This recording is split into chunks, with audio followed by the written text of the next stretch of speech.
Avec Murprotec, agissez contre l'humidité et prévenez les risques de l'habitat sur votre santé. Murprotec vous présente Sud Radio. Parlons IMO, Maison Saine. Eh bien les amis, voilà, prenons soin de vous, vous prenez soin de vous, prenez soin de votre maison, une maison saine dans un corps sain, on peut le dire, avec l'humidité. On en parlait beaucoup d'ailleurs dans le journal de France de cette semaine, on a parlé des problématiques de moisissure et d'humidité.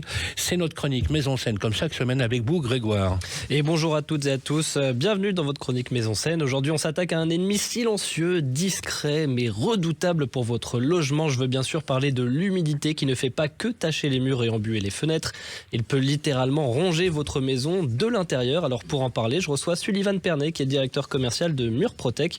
Bonjour Sullivan. Bonjour Grégoire et merci d'aborder ce sujet trop souvent relégué au second plan. Alors Sullivan, entrons ensemble dans le vif du sujet. Comment est-ce que l'humidité, elle s'attaque à la structure d'un bâtiment ? Alors c'est un processus progressif mais redoutable. Prenons d'abord ce qu'on appelle le salpêtre.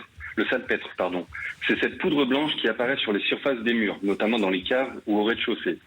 C'est joli, pas vraiment. C'est surtout un révélateur d'infiltration et un véritable dissolvant naturel. Il attaque les joints, les enduits et désagrège les matériaux.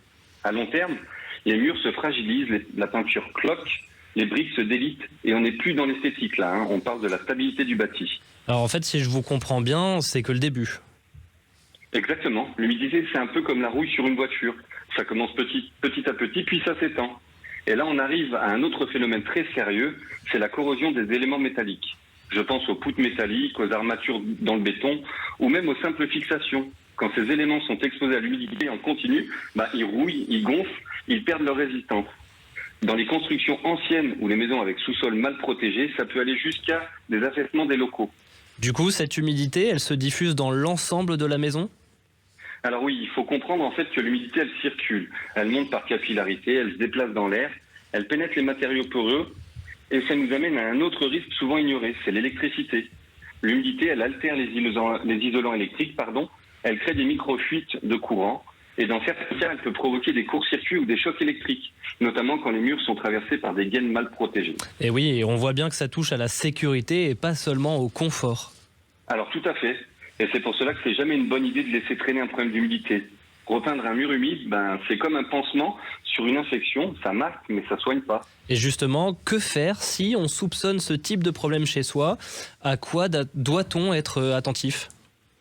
Alors, plusieurs signes qui doivent alerter. Le salpêtre récurrent, des zones froides ou humides au toucher, des traces de rouille sur des éléments métalliques apparents, une odeur de moisie persistante et bien sûr toute dégradation du système électrique. Des prises noircies, des disjoncteurs qui sautent.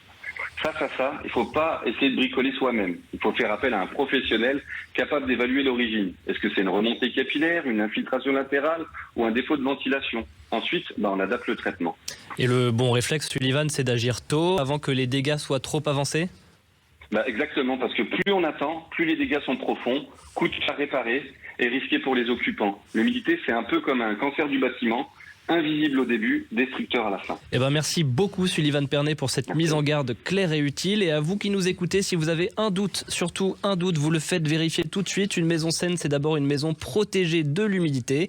À très bientôt pour une prochaine chronique Maison Saine sur Radio Imo. Sud Radio. Parlons IMO, Maison Saine. Avec Murprotec, agissez contre l'humidité et prévenez les risques de l'habitat sur votre santé.